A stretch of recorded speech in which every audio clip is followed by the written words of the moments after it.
में जो भी घटना हुई है शर्मनाक। बीजेपी के वो नेता निकले हैं। हम लोग उस घटना का विरोध करते हैं, उस घटना को शर्मनाक बताते हैं। कोई भी किया है, पुलिस इसकी जांच करे। अब सरकार नाम की यहाँ तो कोई चीज है नहीं।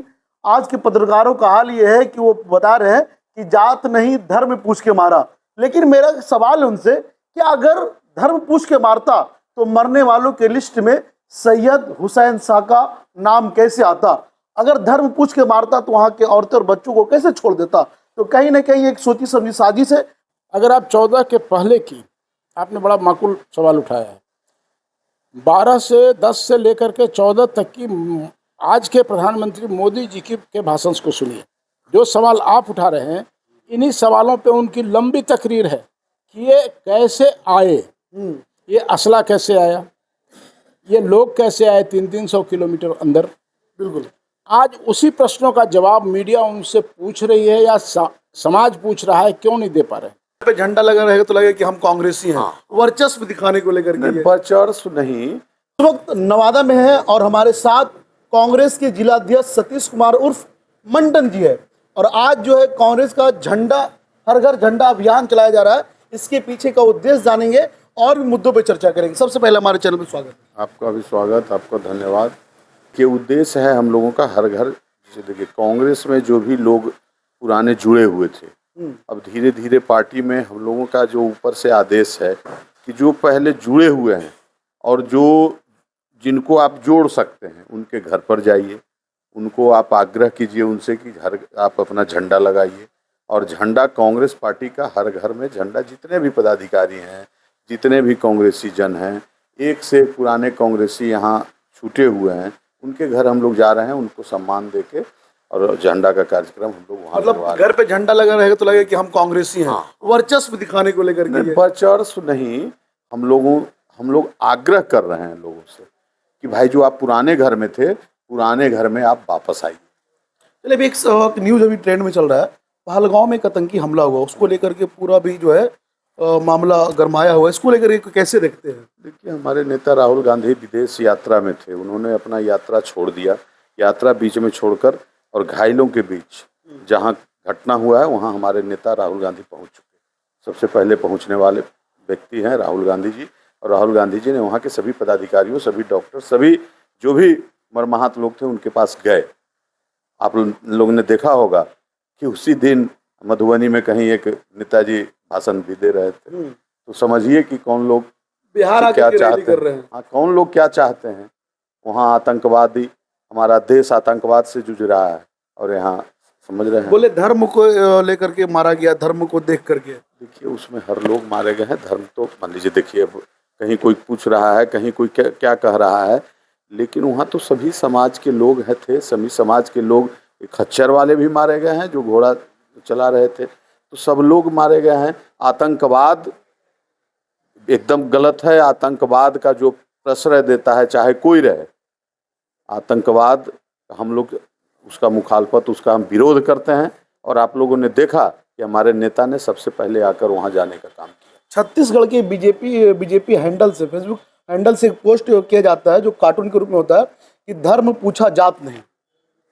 नहीं, हम देखिए, अब क्या पूछा, वो तो वहाँ के जो विक्टिम हैं वही बता रहे हैं, वही तो देख रहे होंगे आप लोग, लेकिन वो भी बता रहे हैं। देखिए, हम लोग आप लोगों से एक आग्रह करते हैं कि कहीं कहीं गोदी मीडिया भी कुछ काम करता है, उस पर भी आप थोड़ा ध्यान देने का काम कीजिएगा।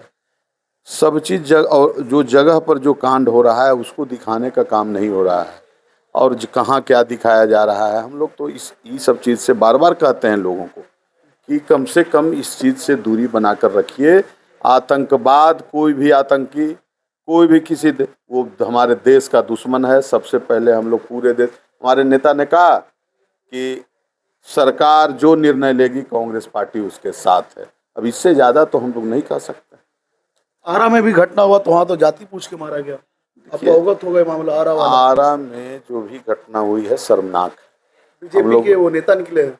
हम लोग उस घटना का विरोध करते हैं, उस घटना को शर्मनाक बताते हैं। कोई भी किया है, पुलिस इसकी जांच करे। अब सरकार नाम की यहाँ तो कोई चीज़ है नहीं। सरकार नाम की कोई चीज़ नहीं है। और बार बार देख ही रहे हैं घटना दुर्घटना में। आज भी कहीं देख रहा था कि फलना के काफिले पर गोली, फलना के बस कंडक्टर को गोली, बस ड्राइवर को हत्या पटना ऐसे शहर में हो रहा है। तो हम लोग यहाँ थोड़े सेफ हैं। कांग्रेस के नवादा प्रभारी डॉक्टर अश्वनी जी आए हुए हैं और हर घर झंडा अभियान चला रहे हैं। इसके पीछे का उद्देश्य, हर घर झंडा अभियान के पीछे का एक ही उद्देश्य है, किसी भी कारण से जो लोग हमसे दूर चले गए थे, हम उनको पुनः अपने साथ जोड़ना चाहते हैं। गलतफहमियाँ हुई थी, कुछ गलतियाँ भी हुई थी।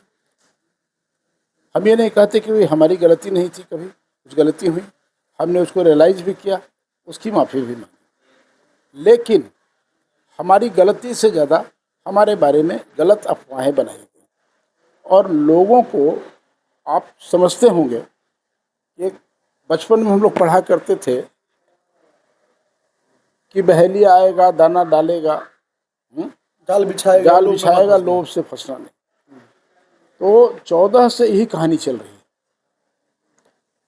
है। एक आदमी, आज जितनी आतंकवादी घटनाएं हो रही हैं, वो सरकार से आतंक की एक भी घटना पर जो सवाल पूछते थे, आज उन्हीं प्रश्नों का जवाब वो खुद नहीं दे पा रहे हैं। क्वेश्चन है कि वो आपदा में अवसर तलाश कर रहे हैं, वो नैरेटिव बना रहे हैं कि धर्म पूछकर मारा गया। ये नैरेटिव है चुनाव का, लोगों के मानसिकता को कुत्सित करने का, विस्मृत करने का लोगों को प्रयास है। सीधी बात यह है कि वहाँ खच्चर वालों ने, टैक्सी वालों ने, होटल वालों ने, हॉस्पिटल वालों ने किसी भी घायल की जितनी मदद की जा सकती है उससे ज़्यादा की, बिना किसी कंसिडरेशन के किया। एक पैसा नहीं लिया लोगों ने। लेकिन भारत सरकार का संस्थान एयरलाइंस आपदा में अवसर तलाश करता है, 5,000 के टिकट को 18,000 कर देता है। अब सोचिए, इतनी बड़ी विपत्ति, एक तरफ तो आप कह रहे हैं कि साहब आतंकवाद है, हम आतंकवाद के खिलाफ हैं। अरे भाई, कांग्रेस सदा आतंकवाद के खिलाफ रही है। हमने अपने दो प्रधानमंत्री आतंकवाद के खिलाफ लड़ते हुए खोए हैं। श्रीमती गांधी की हत्या हुई, राजीव गांधी जी की हत्या हुई, ये दोनों आतंकवाद को से लड़ते हुए मारे गए। ये सब लोग जानता है कि पंजाब अरेस्ट के कारण राजीव गांधी जी की हत्या हुई। इंदिरा जी बराबर उसी टारगेट में रहीं। तमिल एग्रेशन के कारण घटनाएं हुई। लेकिन कांग्रेस कभी भी इस चीज़ को इशू नहीं बनाती। कांग्रेस सामाजिक सौहार्द, अपनापन, प्रेम और व्यवहार में विश्वास करती है। नेताजी, सवाल ये उठता है कि कोई एक छोटे नेता भी आते हैं तो एंट्री गेट के वक्त एक मेटल डिटेक्टर लगा दिया जाता है और उस डिटेक्टर से जो है एक कलम आदमी लेके पास नहीं कर पाता है। तो इतना बड़ा सवाल उठता है कि कोई राइफल, बंदूक जैसे बड़े बड़े हथियार देश में लेके कैसे घुस गया। देखिए, आप पत्रकार हैं, अगर आप 14 के पहले की, आपने बड़ा माकूल सवाल उठाया है। 12 से 10 से लेकर के 14 तक की आज के प्रधानमंत्री मोदी जी के भाषण को सुनिए। जो सवाल आप उठा रहे हैं, इन्हीं सवालों पे उनकी लंबी तकरीर है कि ये कैसे आए, ये असला कैसे आया, ये लोग कैसे आए 300-300 किलोमीटर अंदर। बिल्कुल, आज उसी प्रश्नों का जवाब मीडिया उनसे पूछ रही है या समाज पूछ रहा है, क्यों नहीं दे पा रहे। जब भी चुनाव आता है देश के किसी हिस्से में, तभी साहब कभी उरी होता है, कभी पुलवामा होता है, कभी कुछ भी होता है। चुनाव के वक्त ही होता है ऐसा क्यों? बिल्कुल, देश के किसी हिस्से में चुनाव है। पता लगा होम मिनिस्टर साहब अभी कुछ दिन पहले कश्मीर गए थे, उन्होंने क्या किया, सेना का कंट्रोल ही पुलवामा से हटा दिया। ये क्या थी? ये चीज़ों को देख करके मुझे साजिश की बू आती। बिल्कुल, सवाल है कि कहते हैं कि सुरक्षा सलाहकार जिसकी जवाबदेही है कि हर उस जगह पे जहां थोड़ा भी खतरा है उस पर नज़र रखे। जब सेना हटाई गई, सुरक्षा सलाहकार महोदय क्या कर रहे थे, प्रधानमंत्री जी क्या कर रहे थे? तो यही चीज़ें वहाँ भी हुई थी, पहले भी घटनाओं में ऐसा ही हुआ था। तो इस सैनिटाइजेशन को आप कंप्लीट तोड़ देते हैं, इसका मतलब क्या है? कहीं न कहीं कोई न कोई सिनिस्टर डिजाइन है आपका। आप कोई न कोई ऐसा चीज़ तैयार कर रहे हैं जो देश में धर्म की राजनीति में जहर घोलने का काम करे। ये सोची समझी हुई घटना है। आज तक एक भी बता दीजिए कंक्रीट डिसीजन अभी की सरकार का कोई भी एक कंक्रीट डिसीजन जो आतंकवाद को रोकने के लिए भारत सरकार ने लिया हो। इनके पास मादा कहाँ है, हमको ये बता दीजिए। ये एक नया शगुफा है, हम नदियों का पानी रोक देंगे। भैया नदियों का पानी रोक देना, नदी का पानी रोक के आप करेंगे क्या, सो तो समझा दीजिए। बिल्कुल सही नदी का प्रवाह रुकता है क्या? और आप रोक देंगे और चाइना आपका रोक देगा, तब क्या होगा? और पानी को ले कहाँ जाएंगे आप? ऐसे बोलेंगे तो आप फिर देशद्रोही हो जाएंगे। नहीं, देशद्रोही की कोई बात नहीं है। कोई भी समझौता जो इंटरनेशनल समझौता है, यूएनओ के तहत समझौता है, वर्ल्ड बैंक का इन्वेस्टमेंट है, आप कस्टोडियन हैं? आपके समझौतों का कस्टोडियन वर्ल्ड बैंक है, आपके समझौतों का कस्टोडियन यूएन है।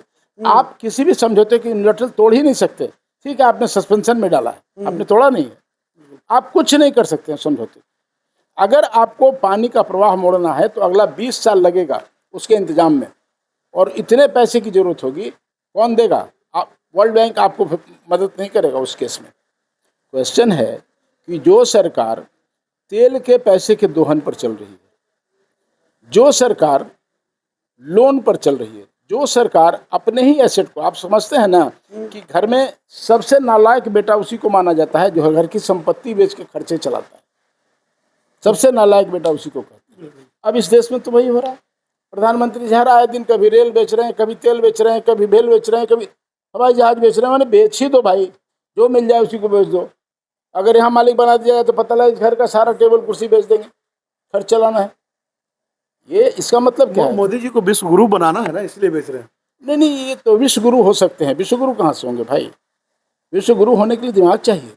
मोदी जी के पास उसका अभाव है। वो देखिए, एक बात समझ लीजिए, मदारी ऑलवेज इल्यूजन क्रिएट करता है, मदारी सोल्यूशन नहीं देता है कभी। और मोदी जी वही वो डमरू बजाने वाले मदारी हैं। इल्यूजन क्रिएट कर रहे हैं। हाँ ठीक है, टाइम बिंग हिप्नोटाइज कर लेते हैं, वोट मिल गया है, लेकिन 10 सालों में उनके कुकर्मों का पुलिंदा बहुत बड़ा हो चुका है। और 10 सालों तक हम लोग भी थोड़ा शांत रहे, इसलिए कि हम भी समझते थे कि इस देश के जनमानस को, आम जनमानस को अनुभव हो कांग्रेस क्या करती थी, कांग्रेस ने क्या क्या किया। और 10 सालों में पिछले, जबकि देखिए हम जब सत्ता में आए थे तब हमारे पास एक सुई बनाने की स्थिति नहीं थी। आज हमने आपको एटॉमिक पावर संपन्न देश दिया, हमने आपको रॉकेट टेक्नोलॉजी दिया, हमने आपको बॉम्ब बनाने की कैपेबिलिटी दी, विकसित कल कारखाने दिए, विकसित एजुकेशन के संस्थान दिए। किसी भी विधा में भारत आज पीछे नहीं है। हम इंफॉर्मेशन टेक्नोलॉजी में आगे चल रहे हैं दुनिया में, दुनिया को देते हैं हम ज्ञान। आपको ऐसा राष्ट्र दिया गया, आप वहाँ बेचने की नौबत पे आ गए। मंशा क्या है आपकी? मित्र मंडली को देश की संपदा बेच के देश को कंगाल कर दो, नौजवानों को उनके यहाँ नौकर बना दो। भाई सवाल है कि फिर तो वही आ गया, दास प्रथा। हम बना क्या रहे हैं? हम क्या बनाएंगे? भाई ये ट्रेनिंग जो की जा रही थी, सेना की जो रेगुलर बहाली बंद कर दी गई, अग्निवीर के पीछे मंशा क्या थी? ट्रेनिंग लेके फिर वही गार्ड की नौकरी करो। तो देश को हम बना रहे थे, देश को ज्ञान देने वाला एजुकेटेड विद्यार्थी तैयार कर रहे थे, जो इंफॉर्मेशन टेक्नोलॉजी पे, इंजीनियरिंग पे ज्ञान देगा, दुनिया के दूसरे देशों को भी जा करके कंट्रीब्यूट करेगा। आप क्या बना रहे हैं? पढ़ लिख करके करोगे क्या?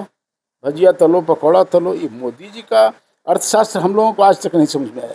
चलिए, देखिए, सवाल तो सरकार से ये होनी चाहिए कि इतनी बड़ी सुरक्षा में चूक कैसे हुई, असलहे और AK-47 जैसे राइफल देश के अंदर घुसे कैसे, सवाल ये होनी चाहिए थी। लेकिन आज के पत्रकारों का हाल ये है कि वो बता रहे हैं कि जात नहीं धर्म पूछ के मारा।